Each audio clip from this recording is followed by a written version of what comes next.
Raise emotionally strong children. Lesson 7. Screen Time Rules. Here's a question almost every parent asks at some point.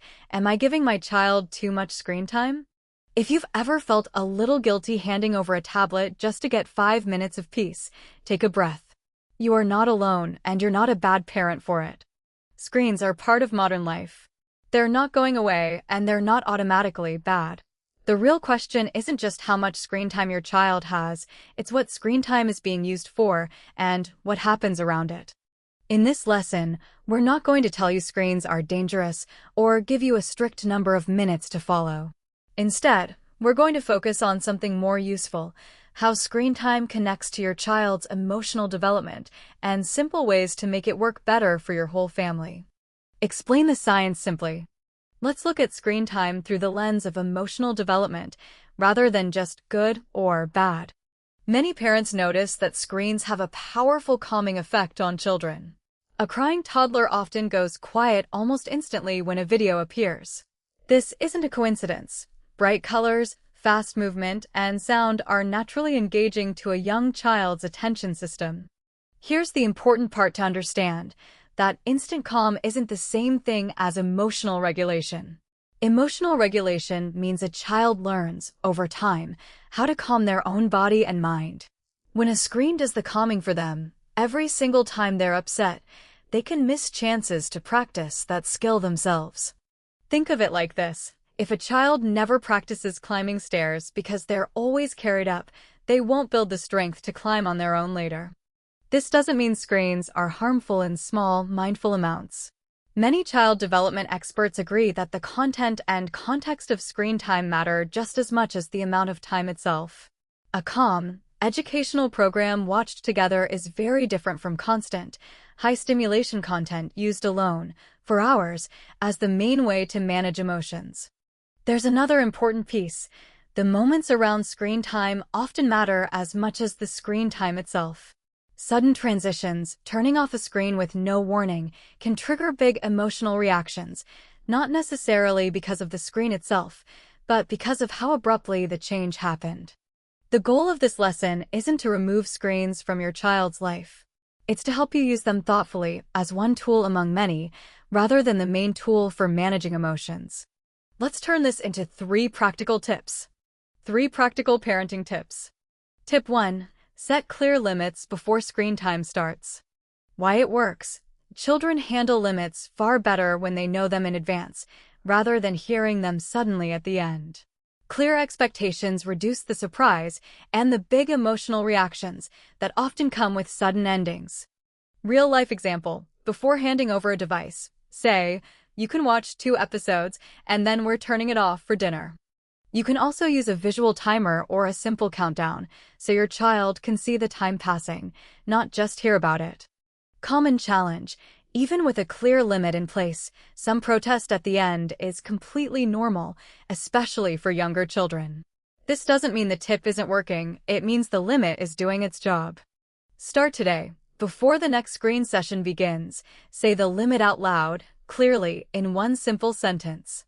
Tip 2. Build in a gentle transition. Why it works. Sudden endings can feel jarring to a child's brain, especially after highly stimulating content. A short transition step gives the upstairs brain a moment to shift gears, which can reduce meltdowns significantly. Real-life example. Instead of switching off the screen instantly, try 2 more minutes, then we'll turn it off together. Followed a little later by, okay, let's finish this part, and then it's time to stop. Common challenge. Transitions take a little more time and patience than simply switching off the device. This small investment often prevents a much longer, harder moment afterward. Start today. Add 1 warning step before your child's next screen time ends. Even a simple 5 more minutes makes a noticeable difference. Tip 3. Watch or play together sometimes. Why it works. When parents engage with screen content together, instead of only using it as a babysitting tool, screen time can become a shared, connecting experience and a chance to talk about emotions shown in the story. Real-life example. While watching a show together, you might pause and ask, how do you think that character felt when that happened? This turns passive watching into an active conversation about emotions, while still keeping things light and enjoyable. Common challenge: it's not realistic or necessary to co-watch every single screen session, and that's okay. Even occasional shared screen time adds real value. Start today. Choose one screen session this week to sit and watch together, even for just a few minutes, and ask one simple question about how a character might be feeling. Common parenting mistake. Here is a mistake that many exhausted, loving parents make, often simply to survive a hard day. Using screens as the main way to calm a child down whenever they're upset. This is completely understandable. A screen works quickly, and parenting is genuinely tiring. Sometimes you truly need those 10 peaceful minutes, and that is okay sometimes. The concern isn't using a screen occasionally during a hard moment. It's when screens become the only tool used every time for every hard emotion. Over time, children may have fewer chances to practice their own calming skills, like naming feelings, taking a breath, or simply sitting with a hard emotion until it passes, as we discussed in earlier lessons. A healthier alternative: keep a few other calming tools available alongside screens, like the naming emotions approach from Lesson 1, or simply sitting close together for a moment. You don't need to remove screens as a comfort tool completely. Simply try to make sure it isn't the only tool your child has access to. If screens are currently your child's main way of calming down, that's not a parenting failure. It's simply useful information and a starting point for small, gradual change. Action for today. Here is a simple activity you can do today in under 10 minutes. The screen-free together moment.